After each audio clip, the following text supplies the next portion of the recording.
Impeachment não é remédio para governo ruim. Remédio para governo ruim é votar. Impeachment é a punição pelo cometimento de crime de responsabilidade, assim como a lei define. E o Bolsonaro tem cometido reiteradamente crime de responsabilidade, né? Ainda agora faltou com o decoro do cargo, ou alguém acha, não é, que o presidente da República pode responder daquela forma com que ele respondeu recentemente essa acusação dos abusos nas compras de comida pelo Poder Executivo. Enfim, então, mas aí o processo de impeachment é jurídico e político. Juridicamente a base está dada, ninguém tem a menor dúvida disso, mas politicamente o Bolsonaro rasgou e mandou esquecer tudo o que ele falou e se acertou com a escória do parlamento brasileiro. Agora mesmo liberou 3 bilhões de reais, com B de bola, para subornar deputados para votarem no candidato dele à presidência da Câmara.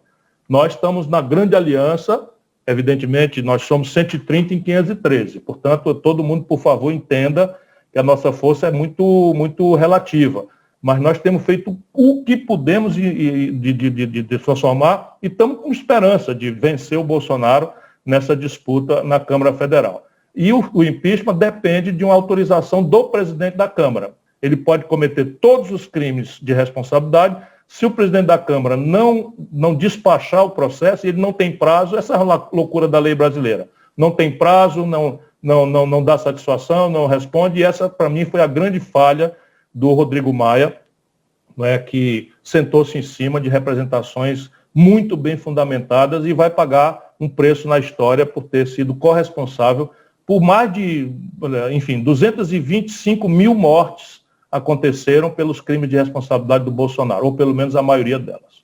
E toda a imprensa pergunta para mim, como você vai governar se eu tomar lá da cá? Eu devolveria a pergunta a vocês. Existe outra forma de governar ou é só essa? Se é só essa, eu estou fora. Porque a política das indicações do toma lá da cá leva o Estado à ineficiência e à corrupção.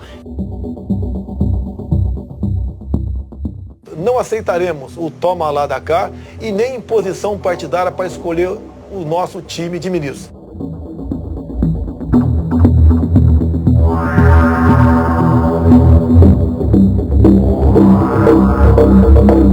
Pela conta que eu fiz e pelo orçamento que nós teremos para 2021,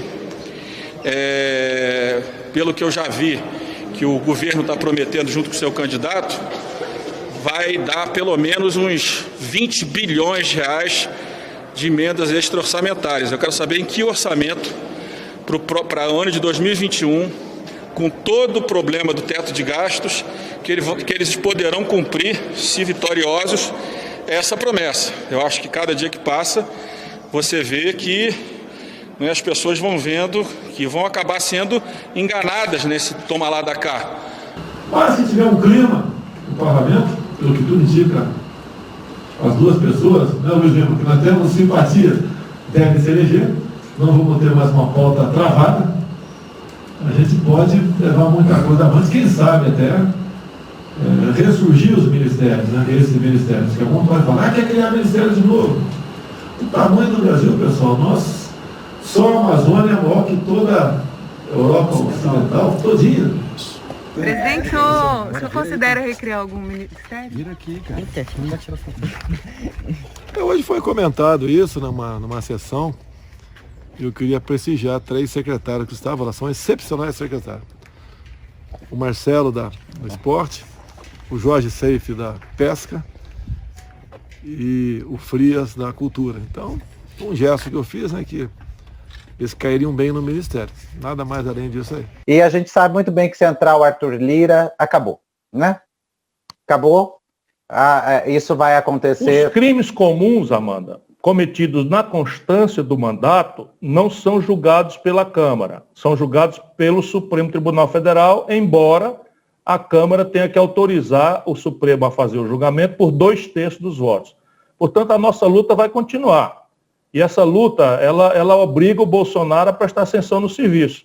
Nós não vamos deixar o Bolsonaro correr frouxo, ameaçar a democracia e vamos fazer tudo que esteja ao nosso alcance. Por exemplo, foi uma ação nossa do PDT, assinada por mim, como advogado, junto com o nosso advogado, junto ao Supremo, que permitiu que os governadores e prefeitos pudessem ter autonomia no enfrentamento da pandemia, o que nunca dispensou o governo federal, como ele mente dizendo que aconteceu. Apenas o Supremo obrigou que o Bolsonaro respeitasse a federação, sem o que o Brasil já teria talvez 400 mil mortes. Foi uma ação nossa, assinada também por mim, que impediu o Bolsonaro de botar o amigão dos filhos dele como diretor-geral da Polícia Federal. Enfim, nós temos conseguido pequenas vitórias, não é? E essas pequenas vitórias são aquilo que está ao nosso alcance fazer. Como vocês verão a seguir, Bolsonaro redobra a aposta no negacionismo, mesmo com cada vez mais setores da sociedade pedindo punição à sua conduta diante da pandemia. Mas veja o que está acontecendo no campo da saúde pública brasileira. Um estudo recente agora, feito na Austrália, com indicadores objetivos, práticos, né, aponta o nosso Brasil, nosso amado Brasil, como o país que pior reagiu à pandemia em todo o mundo. Nós só perdemos para a América do Norte em matéria de quantidade absoluta de mortes. Passamos de 220 mil e vamos chegar ainda em fevereiro a 250 mil pessoas mortas. E nós estamos numa luta estúpida pela vacina, perdemos o passo. Em 70 países que começaram a vacinar, o Brasil está no lugar 46, 46º lugar. Estamos aí agora assistindo o escândalo dos escândalos, políticos, ricos, e, enfim, furando a fila, porque nós estamos aí com um critério que é pelo menos atender os profissionais de saúde, que a propósito o Brasil é o país que mais matou profissionais de saúde em toda a humanidade, e países que têm 1 bilhão de habitantes, como a China, a Índia, nós matamos em termos absolutos, morreram mais profissionais de saúde no Brasil do que em qualquer outro país do mundo. A política de fechar tudo e ficar em casa não deu certo.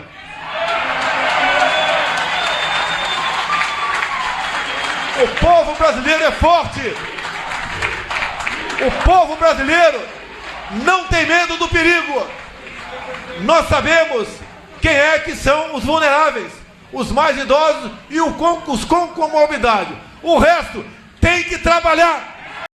Foi com esse pensamento que Manaus abriu o comércio, em dezembro, e depois vimos o resultado no mês seguinte, e agora também estamos vendo o resultado do que aconteceu no Brasil, em dezembro, com as festas de fim de ano. O Brasil tem a maior média de mortes dos últimos 6 meses. O Alan Severiano tem agora os dados atualizados pelo consórcio de veículos de imprensa. Boa noite, Alan. Boa noite, Renata. Boa noite, Bonner. Boa noite a todos.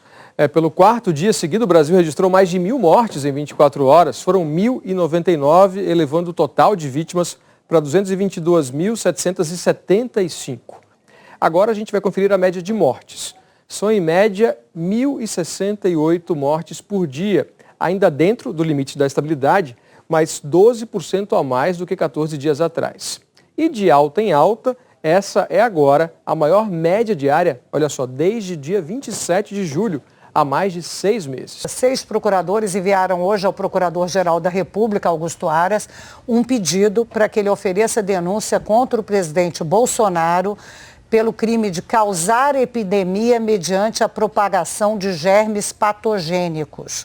Eles destacam que também poderiam ser imputados ao presidente os crimes de perigo para a vida ou saúde de outrem, infração de medida sanitária preventiva, emprego irregular de verbas ou rendas públicas e prevaricação. E uma palavra para o brasileiro que está sofrido, que está machucado, né? Nós ainda temos que ter precaução. Essa nova cepa, essa nova modalidade do vírus que se desenvolveu em Manaus, ela tem um poder de contaminação ainda mais agressivo do que a que nós estamos já, enfim, meio que cansados de ouvir falar nela, o que quer dizer que dentro de uns 30 dias tudo pode ainda ameaçar muito a sociedade brasileira. Os cuidados são aqueles mesmos. Eu sei que está todo mundo de saco cheio, mas os cuidados são aqueles mesmos. Ainda fazer o máximo para o isolamento social, para quem pode, naturalmente, usar máscara. Não é isso aí, se não tiver, exija que o governo, que a prefeitura lhe forneça, não pode deixar de andar sem máscara, o álcool em gel tem que ser usado, se não puder, lava a mão com sabão, mas nós temos que nos proteger, só tem uma saída para essa tragédia sanitária, é a vacinação. Portanto, também, se você puder, lute para que acabe enfim, essa luta estúpida, imbecil, criminosa, de vaidades e de politicagem ao redor da vacina. O Brasil perdeu um tempo crítico e nós estamos contando essa incompetência, essa tragédia de governo aos dezenas de milhares de mortes. Enfim, a economia brasileira também vai passar por muitas dificuldades ainda por conta disso, o fim do socorro emergencial. Tudo isso faz com que o momento do Brasil seja muito difícil.